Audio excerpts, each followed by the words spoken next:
আসসালামু আলাইকুম। রাজশাহী বিশ্ববিদ্যালয়ের এ ইউনিটের ভর্তি পরীক্ষার রেজাল্ট গতকালকে পাবলিশড হয়েছে এবং তোমাদের ভিতরে অনেক প্রশ্ন জাগছে যে আসলে কত পজিশন পর্যন্ত সাবজেক্ট পাবে এবং হচ্ছে ইংলিশ ডিপার্টমেন্টে যারা সিলেক্টেড হয়েছে এবং ল ফ্যাকাল্টিতে যারা সিলেক্টেড হয়েছে যে রিটেন পরীক্ষার জন্য সেইখানে মানবন্টনটা কী হতে পারে এবং কত মার্কে বা কত পজিশনে চান্স হতে পারে সেই বিষয়গুলো আসলে ক্লিয়ার করবো আজকের এই ভিডিওতে।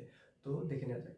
প্রথমেই আমরা দেখবো যে কত পজিশন পর্যন্ত রাজশাহী বিশ্ববিদ্যালয়ে সাবজেক্ট পাবে। জেনারেলি এই ইউনিটে যেটা সেখানে সাবজেক্ট পেতে পারে সর্বোচ্চ দেখা যাচ্ছে যে যাদের পজিশন দুইটা শিফটে এক শিফটে প্রথম শিফটে এবং দ্বিতীয় শিফটে মিলে। তো প্রথম শিফটে যাদের পজিশন বা দ্বিতীয় শিফট যেটাই বলি না কেন, যে যার শিফটে আছেন আপনাদের পজিশন যদি 1200 প্লাস থাকে তাহলে আপনি জেনারেলি কয়েকটা মেরিটের পরেই সাবজেক্ট পাবেন। এবং যাদের পজিশন দেখা যাচ্ছে যে আপনাদের পজিশন যাদের 1500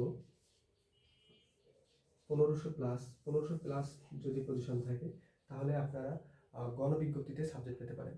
অর্থাৎ গণবিজ্ঞপ্তিতে শেষের দিকে ডাক পড়বে এবং সেখান থেকে ভাষাভিত্তিক যে সাবজেক্টগুলো রয়েছে সেগুলো পাবেন।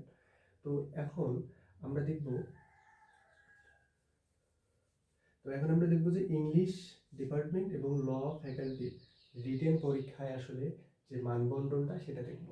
তো এখানে ইংলিশ ডিপার্টমেন্ট এবং হচ্ছে ল ফ্যাকাল্টি যেটা, সেখানে যে পরীক্ষার মানবন্টনটা সেটা উভয় মানবন্টনটাই এক। ল ফ্যাকাল্টির যা এবং ইংলিশ ডিপার্টমেন্ট যা উভয় এক। এখানে কম্প্রিহেনশন তোমাদের থাকতেছে 25 মার্কের এবং একটা এসে থাকবে সেটা হচ্ছে 25 মার্কের। ওভারঅল 50 মার্কের তোমাদের একটা রিটেন এক্সাম হবে। উভয় ফ্যাকাল্টির রিটেন এক্সাম হবে এবং আলাদাভাবে এক্সাম তারা নেবে। মানে হচ্ছে ল ফ্যাকাল্টির আলাদাভাবে এক্সাম নেবে, একইভাবে ইংলিশ ডিপার্টমেন্ট তাদের ভর্তি পরীক্ষার জন্য রিটেন পরীক্ষা নেবে। ইংলিশে শুধু ইংলিশ পরীক্ষা রিটেন পরীক্ষা হবে।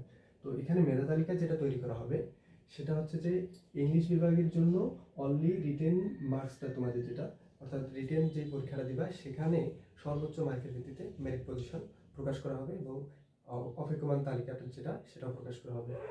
এরপর ল ফ্যাকাল্টিতে যেই তালিকাটা তৈরি করা হবে মেধা তালিকা, সেখানে এমসিকিউ অংশে এবং রিটেন মার্কস যেটা পাবা সেটা যোগ করে তোমাদের মেরিট পজিশনটা আসলে প্রকাশ করবে এবং সেই সাথে অপেক্ষমান তালিকাটাও প্রকাশ করা হবে।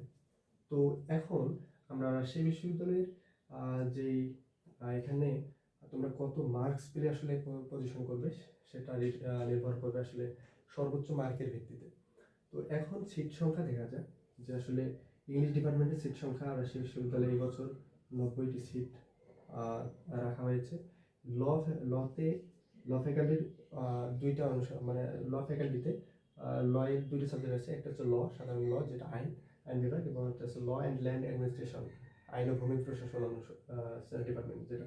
সেখানে লতে 110টা সিট রয়েছে এবং ল অ্যান্ড ল্যান্ড অ্যাডমিনিস্ট্রেশনে 50টা সিট রয়েছে।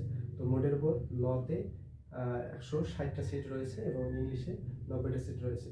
তো মোটামুটি ইংলিশে যাদের মেরিটগুলো সাধারণত 100-র ভিতরে থাকবে তারা এখানে ইংলিশ ডিপার্টমেন্টে ভর্তি হতে পারবে এবং সুযোগ পাবে আশা করি।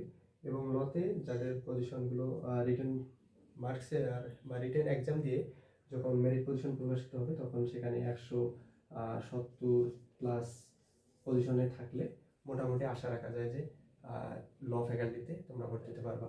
তো এখন দেখা যাক যে আসলে এক্সাম টাইমটা কতক্ষণ থাকবে। সেটা হচ্ছে 1 ঘন্টা থাকবে ভাইয়া। 1 আওয়ার তোমাদের পরীক্ষা হবে, রিটেন পরীক্ষা হবে। এই 1 আওয়ারের ভিতরেই তোমাদের এই 50 মার্কের আনসার করতে হবে।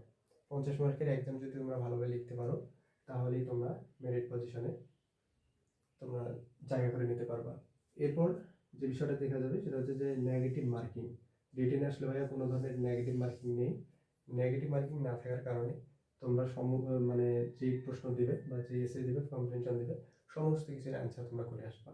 সেখান থেকে যেই মার্কটা ক্যারি করবা সেখান থেকে তোমাদের মেরিট পজিশন পাবলিশড হবে ইনশাল্লাহ। তো এই হচ্ছে মোটামুটি বিষয় রাজশাহী বিশ্ববিদ্যালয়ের। তো তোমাদের জন্য শুভকামনা যে তোমরা রাজশাহী বিশ্ববিদ্যালয়ে পদার্পণ করো। আল্লাহ হাফেজ।